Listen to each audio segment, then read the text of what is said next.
বিভিন্ন অভিযানে বা আমাদের চারপাশে নিরাপত্তা দেওয়ার জন্য বহু সময় স্টেশনে জনবহুল এলাকায় পুলিশের সঙ্গী হিসাবে দেখা যায় বিশেষ এই স্মার্ট বাহিনীকে। আমরা তাদের জানি ডগ স্কোয়াড বলে। গুরুত্বপূর্ণ অভিযানে তাদের দক্ষতা এবং পারফরমেন্স রীতিমতো প্রশংসার দাবি রাখে। তবে এক্ষেত্রে কুকুরকে দক্ষ করে তোলার পেছনে বিশেষ ভূমিকা রয়েছে ট্রেনারের। কঠিন পরিশ্রমের মধ্যে দিয়েই এই প্রশিক্ষণ মেলে তাদের।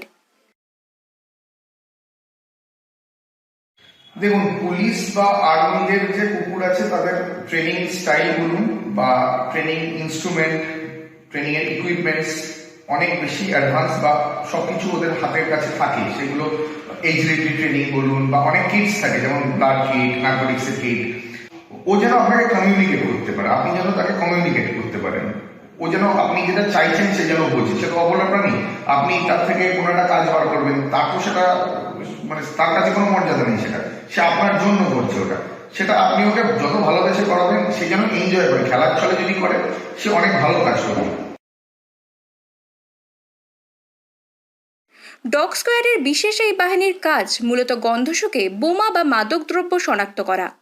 জন্মগতভাবেই এই ক্ষমতা সব কুকুরের মধ্যেই থেকে থাকে, তবে তার মধ্যে বিশেষ কয়েকটি জাত অর্থাৎ জার্মান শেফার্ড, ল্যাব্রাডর এ ধরনের পোষ্যকে ট্রেনিং দিলেই সহজেই এরা নানা আদব কায়দা রপ্ত করতে পারে। তাই পুলিশদের সঙ্গে থাকা বিশেষ এই ডগ স্কোয়াডের ট্রেনিং প্রাপ্ত কুকুরদের দেখলে আমরা অনেকেই মনে করি আমাদের পোষ্যকেও যদি এমন প্রশিক্ষণ দেওয়া যায়। সেক্ষেত্রে বাড়িতে অতিথি আসলে হ্যান্ডশেক, বসা, দাঁড়ানো, এক কথায় বাধ্য হতে শেখা এবং টয়লেট ট্রেনিংও দেওয়া যায়।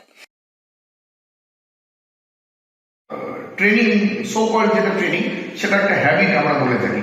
যে বাংলায় যদি আমি বলি বসতে, সে বসছে। সে অন্য কোনো ভাষা যদি তাকে বলা হয় বসতে, সে তো ওই মিনিংটা কোনটায় ও প্রেজ হচ্ছে, ও কোন জিনিসটা করলে আপনি ওকে ট্রিট দিচ্ছেন বা খেলছেন, ওকে অ্যাপ্রিসিয়েট করছেন, সেটা ম্যাটার করে। ট্রেনিং আহামরি যে খুব ম্যাজিক করছি সেরকম কিছু নয়। আপনি যত কুকুরকে বুঝবেন বা কুকুর আপনাকে বুঝবে, দ্যাটস ইট। এর থেকে বাইরে কিছু নেই। ট্রেনিং এর অন্য কোনো মন্ত্র হয় না। 5 থেকে 6 মাস বয়সের সময় থেকে ধীরে ধীরে এদের সঙ্গে বন্ধুর মতো করে মিশে ছোটখাটো কিছু কৌশলের মধ্যে দিয়ে ট্রেনিং শুরু করানো যেতে পারে। প্রথম অবস্থাতে প্রতিদিন কিছু লুকোচুরি খেলা খেলতে হয় তাদের সঙ্গে। খাবার লুকিয়ে গন্ধশুঁকে বের করার মধ্যে দিয়ে মানুষের ছোঁয়া জিনিসের গন্ধশুঁকে খুঁজে বার করার ট্রেনিংও দেওয়া যায় বাড়ির পোষ্য কুকুরদের। ফলে ধীরে ধীরে সে মানুষটাকেও খুঁজে বার করতে পারে। তবে ডগ স্কোয়াডের অত কঠিন ট্রেনিং না থাকলেও নানা ছোট ছোট প্রশিক্ষণের মধ্যে দিয়ে আপনার বাড়ির পোষ্য হয়ে উঠতে পারে অনেকটাই স্মার্ট।